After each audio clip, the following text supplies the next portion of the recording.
नमस्कार, आप देख रहे हैं आरजे रमझाझर न्यूज छत्तीसगढ़ और मैं हूं पुखराज सिंह। खबर है मणिपुर का, जहां पर मणिपुर सीएम यानी बीरेन सिंह के इस्तीफे की अटकलें निकलकर सामने आ रही है। जी हां, आपको बताएं कि 16 घंटे में दूसरी बार राज्यपाल से मिलने पहुंचे 7 दिनों में हिंसक घटनाएं बढ़ी। अब तक 8 की मौतों की खबर निकलकर सामने आ रही है। इस दौरान आपको बताएं कि मणिपुर में हलचलें तेज हो चली है। जी हां, वहां के सीएम ने कहा है कि मैं इस्तीफा क्यों दूं, घोटाला नहीं किया। मोदी पर कहा उनका आना जरूरी नहीं था। पीएम ने संसद में 2 बार हिंसा पर बात कही है। जी हां, आपको बताएं कि मणिपुर के मुख्यमंत्री एन बीरेन सिंह ने अगले 6 महीने में राज्य में शांति बहाल करने का दावा किया है। उन्होंने सीएम पद से इस्तीफा के आशंका को लेकर कहा, इसका कोई सवाल ही नहीं उठता है। मैं इस्तीफा क्यों दूं? क्या मैंने कुछ चुराया है, कोई घोटाला किया है? वहीं शनिवार 7 सितंबर रात 8 बजे भी उन्होंने राज्यपाल से मुलाकात की थी। यह मीटिंग करीब 30 मिनट तक चली थी। इससे पहले बीरेन सिंह सीएम हाउस में सभी विधायकों से भी मिले थे। सूत्रों की माने तो बीरेन सिंह इस्तीफा दे सकते हैं। उन्होंने पिछले साल 20 जून को भी इस्तीफा देने की पेशकश की थी, बाद में फैसला बदल दिया। मणिपुर में मई 2023 में कुकी और मैतेई समुदाय के बीच हिंसा जारी है। बीते 7 दिनों में हिंसा बढ़ गई है। इसमें 8 लोगों की मौतों की खबर भी निकलकर सामने आ रही है, जिसमें 15 से ज्यादा घायल बताए जा रहे हैं। इस्तीफे की अटकलें की वजह 2 हैं। बीमारी के कारण छुट्टी पर गए मुख्य सचिव को तत्काल वापस बुलाया गया। कुकी उग्रवादियों के एक संगठन ने राज्य में सार्वजनिक आपातकाल की घोषणा भी किया है। 1 सितंबर को राज्य में पहली बार ड्रोन हमला देखने को मिला।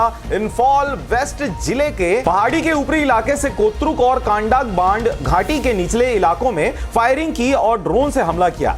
इसमें 2 लोगों की मौत हुई और 9 से ज्यादा लोग घायल हुए। दूसरी घटना में कुकी और मैतेई लोगों के बीच गोलीबारी हुई। इसमें 4 लोगों की मौत हुई। मणिपुर में जारी हिंसा के बीच राज्य सरकार ने बड़ा कदम उठाया। मणिपुर के आईजी के कबीर ने शनिवार 7 सितंबर को बताया कि एक मजबूत एंट्री ड्रोन सिस्टम तैयार किया गया है। उन्होंने कहा कि पुलिसकर्मियों के नए हथियार खरीद कर दिए जा रहे हैं। सीनियर पुलिस ऑफिसर ग्राउंड पर उतर गए हैं। आर्मी के हेडक्वार्टर के जरिए हवाई पेट्रोलिंग जारी है। संवेदनशील इलाकों में सुरक्षा कर्मी तैनात हैं। मणिपुर हिंसा में अब तक 226 लोगों की मौत हो गई है। आपको बताएं कि 3 मई 2023 से कुकी और मैतेई समुदाय के बीच आरक्षण को लेकर हिंसा चल रही है।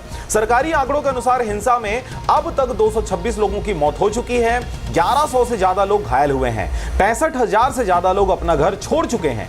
4 पॉइंट्स में जानते हैं कि मणिपुर हिंसा की वजह आखिर क्या है। मणिपुर की आबादी करीब 38 लाख है। यहाँ 3 प्रमुख समुदाय हैं, मैतेई, नागा और कुकी। मैतेई ज्यादातर हिंदू हैं। नागा कुकी ईसाई धर्म को मानते हैं, एसटी वर्ग में आते हैं। इनकी आबादी करीब 50% है।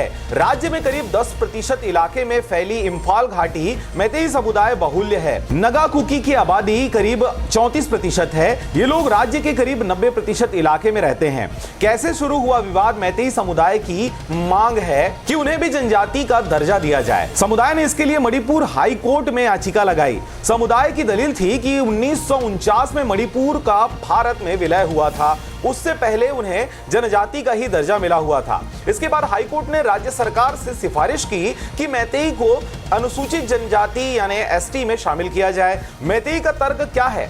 मैतेई जनजाति वाले मानते हैं कि सालों पहले उनके राजाओं ने म्यांमार में कुकी का युद्ध लड़ने के लिए बुलाया था। उनके बाद ये स्थायी निवासी हो गए। इन लोगों ने रोजगार के लिए जंगल काटे और अफीम की खेती करने लगे। इससे मणिपुर ड्रग तस्करी का ट्रायंगल बन गया है। यह सब खुलेआम हो रहा है। इन्होंने नागा लोगों से लड़ने के लिए आर्म्स ग्रुप भी बनाया है। नागा कुकी विरोध में क्यों हैं?